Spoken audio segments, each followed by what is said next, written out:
ఎమ్మెల్యేల ఆఫీసులకు వెళ్ళొస్తాడు, ఎంపీల ఆఫీసులకు వెళ్ళొస్తాడు, మంత్రుల ఆఫీసులకు వెళ్ళొస్తాడు. అదేమంటే నాకు ఎప్పుడే వస్తాడు, నాకు ఆ ఆఫీస్ ఉంది. డిఐజీ గారు ఆఫీస్ చుట్టూ గంతులు వేస్తూ ఉంటాడు, సిపి గారు ఆఫీస్ చుట్టూ తిరుగుతూ ఉంటాడు.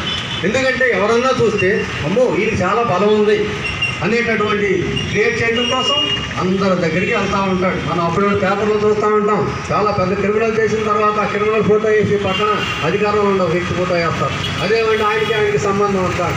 ఇవన్నీ కూడా ఇటువంటి ఫోటోలు చాలా వస్తాయండి.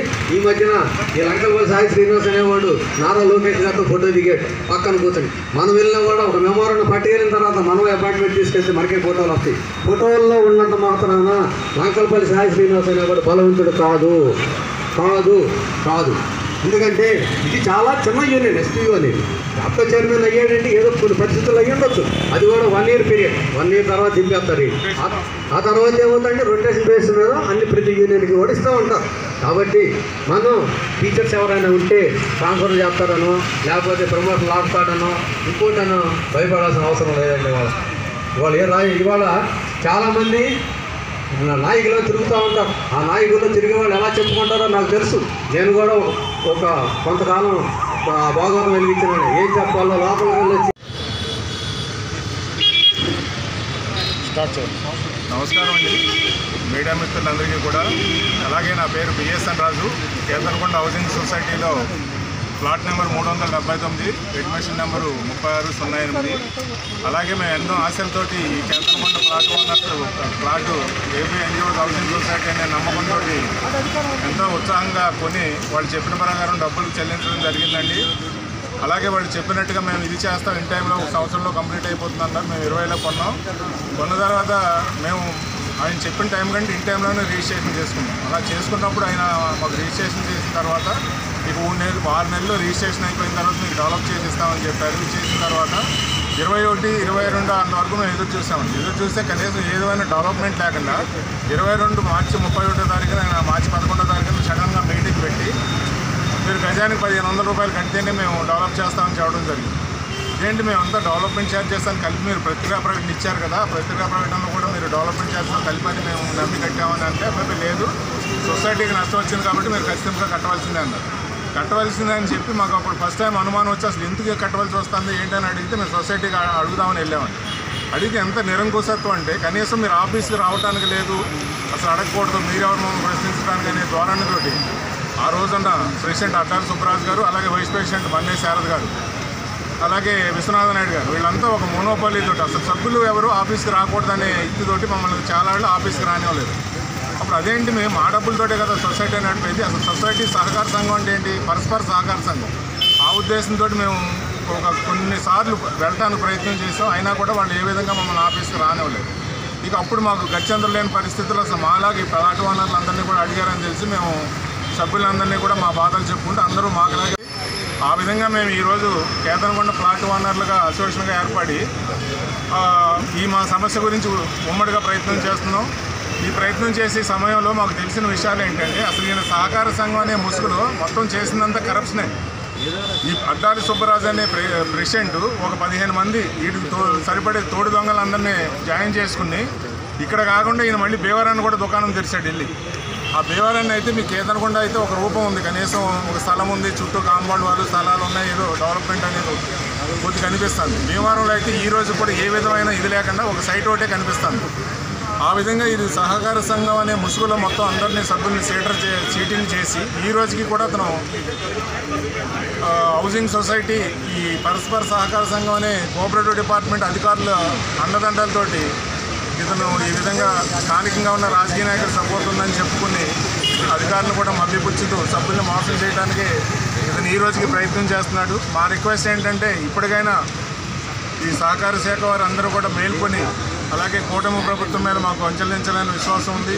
ఆ విశ్వాసం ఉమ్ము కాకముందే ఈ కేంద్రకొండ అలాగే భీమవరం సభ్యుల యొక్క బాధలను అర్థం చేసుకుని మాకు న్యాయం చేస్తారని కోరుకుంటూ, అలాగే ఈ అడ్డాల సుబ్బరాజు అలాగే అతని పాలకవర్గం మీద న్యాయం మీకు విచారణ జరపండి, విచారణలో అతను దోషాన్ని తెలిపితే ఖచ్చితంగా శిక్షించండి. మా ఇదే ప్రధానమైన డిమాండ్ అని తెలియజేసుకుంటూ సెలవు తీసుకుంటాం.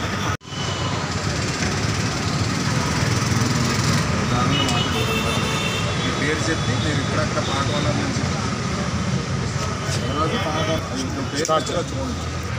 సభ్యులందరికీ నమస్కారం అండి. నా పేరు గోవిందరాజు అండి. మాది వెస్ట్ గోదావరి భీమవరం వీరవాసరం. నేను ఒక రిటైర్డ్ టీచర్ అండి. ఈ లంకపల్లి సాయి శ్రీనివాస్ గారి ద్వారా ఈ కోఆపరేటివ్ సహకార సంఘం ద్వారా ఇళ్ల స్థలాలు వేస్తారంటే అందరూ ప్రభుత్వ ఉద్యోగులు కదా ఉద్దేశంతో విజయవాడలో మా అబ్బాయి పేరున, భీమవరం నా పేరున 2 సైట్లు తీసుకున్నామండి. 21లో రిజిస్ట్రేషన్ అయింది. నేను 21లో రిటైర్ అయ్యాను. ఆ సొమ్మునంతా కూడా ఈ 2 ప్లాట్ల కోసం వెచ్చించాను. వెచ్చించిన తర్వాత 23లో దీనికి సంబంధించి మాకు అప్పచెప్తారని ఇదిగో అదిగో అని చెప్తూ చెట్టు చివరికి మీరు అదనంగా కట్టాలంటంతో మేము అందరం షాక్ అయ్యాం. నా రిటైర్మెంట్ ప్రతి రూపాయి అంతా కూడా అందులోనే పెట్టున్నాను. అదనంగా మేము కట్టలేమని పోరాడుతుంటే ఒక పక్క మా మీద వేధింపులు, నష్టం వచ్చింది మేమేం చేయలేం, కట్టాల్సిందని విపరీతమైన ట్రోల్ చేయటం, అంటే మెసేజ్ల ద్వారా ఇబ్బంది పెట్టడం, ఆషాఢభూతులని దొంగలని మమ్మల్ని ఎదురు మా మీద దాడి చేయటం సొసైటీ పాలకవర్గం చేసిందండి. దానికి అండగా నిలబడిన పెద్దలను కూడా తిడుతూ మమ్మల్ని వాడిని తిడిపోమని తీవ్రమైన ఒత్తిడి చేస్తున్నారు.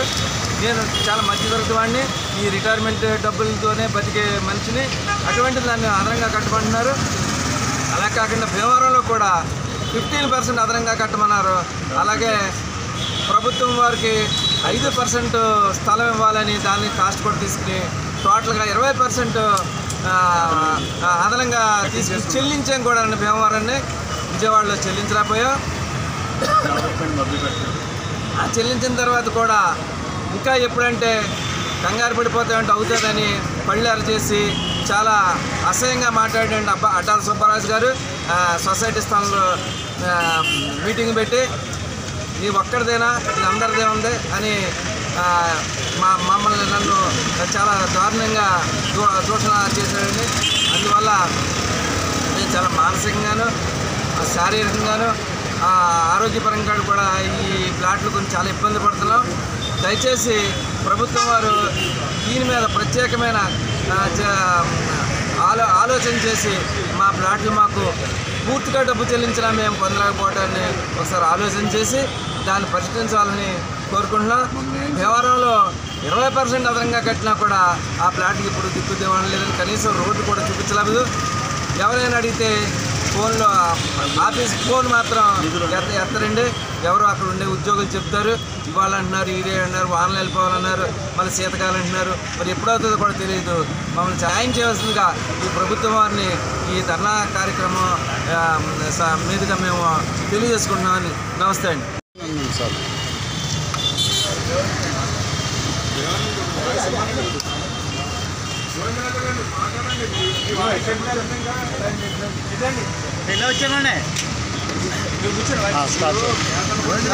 జనార్దన్ రావు అండి. నేను చిన్న సప్లయర్ను, రిటైర్డ్ అయ్యాను. ఈ సుబ్బరాజు గారి దగ్గరికి వెళ్ళి నాకు స్థలం కావాలని చెప్పేసి అంటే ఆయన వెంచర్లు వేసి చూసి నేను స్థలం కావాలని చెప్పేసి అడిగినానండి.